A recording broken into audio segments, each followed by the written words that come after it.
অবশেষে জানা গেল প্রাণ বাঁচাতে এতদিন সেনা হেফাজতে কারা কারা ছিল। এর আগে গত ১৩ আগস্ট সেনাপ্রধান ওয়াকারুজ্জামান বলেছিলেন, যাদের উপর হামলার হুমকি রয়েছে তাদের আমরা আশ্রয় দিয়েছি।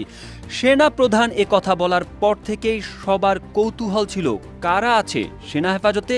সেখানে কি আওয়ামী লীগের সাধারণ সম্পাদক ওবায়দুল কাদের, সাবেক ডিবি প্রধান হারুনুর রশিদ এবং সাবেক মহাপুলিশ পরিদর্শক চৌধুরী আবদুল্লাহ আল মামুন সহ অন্যান্যরা আছে?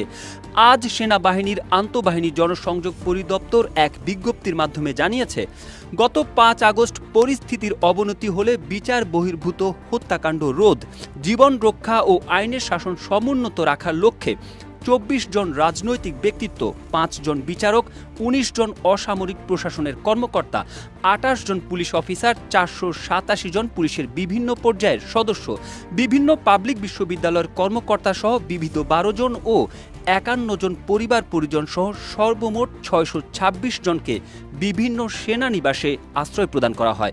পরিস্থিতির উন্নতির সাপেক্ষে ৬১৫ জন স্বউদ্যোগে সেনানিবাস ত্যাগ করেন। কেউ না বুঝলেও আমরা আপনার প্রয়োজন বুঝি, আর তাই তো অত্যাধুনিক ফিচার সম্বলিত বিভিন্ন সাইজ আর কালারের ২৫০টিরও বেশি ডিজাইন অপশন নিয়ে ওয়ালটন স্মার্ট ফ্রিজ বোঝে আপনার প্রয়োজন।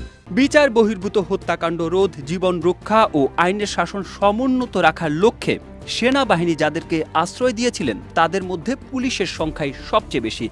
আইএসপিআর জানায়, আশ্রয় দেওয়া ব্যক্তিদের মধ্যে এ পর্যন্ত ৪ জনকে তাদের বিরুদ্ধে অভিযোগ বা মামলার ভিত্তিতে আইনশৃঙ্খলা রক্ষাকারী বাহিনীর কাছে হস্তান্তর করা হয়েছে।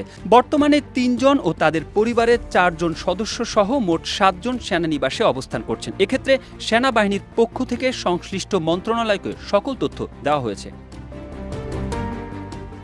প্রবল গণ আন্দোলনের মুখে গত ৫ আগস্ট আওয়ামী লীগ সরকারের ১৫ বছরের শাসনের অবসান ঘটে। প্রধানমন্ত্রীর পদ ছেড়ে ভারতে পালিয়ে যান শেখ হাসিনা। এরপর থানা ও পুলিশের স্থাপনা, আওয়ামী লীগ কার্যালয়, দলটির বহু নেতাকর্মীর বাড়ি ভাঙচুর, লুটপাট ও অগ্নিসংযোগ করা হয়। ওই পরিস্থিতিতে আত্মগোপনে চলে যান আওয়ামী লীগ ও এর সহযোগী অঙ্গ সংগঠনের শীর্ষ পর্যায়ের বেশিরভাগ নেতা এবং মন্ত্রী এমপিরাও। তারা কে কোথায় অবস্থান করছেন তা নিয়ে অনেকের মধ্যে কৌতূহল রয়েছে।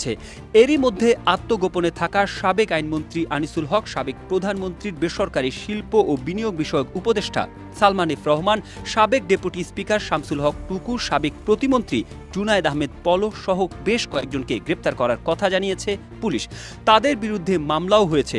শনিবার রাতে পাঠানো আরেক বিজ্ঞপ্তিতে আইএসপিআর বলেছে, সেনানিবাসের অভ্যন্তরে বর্তমানে বিদেশি মিশনের কোনো ব্যক্তি আর অবস্থান করছেন না।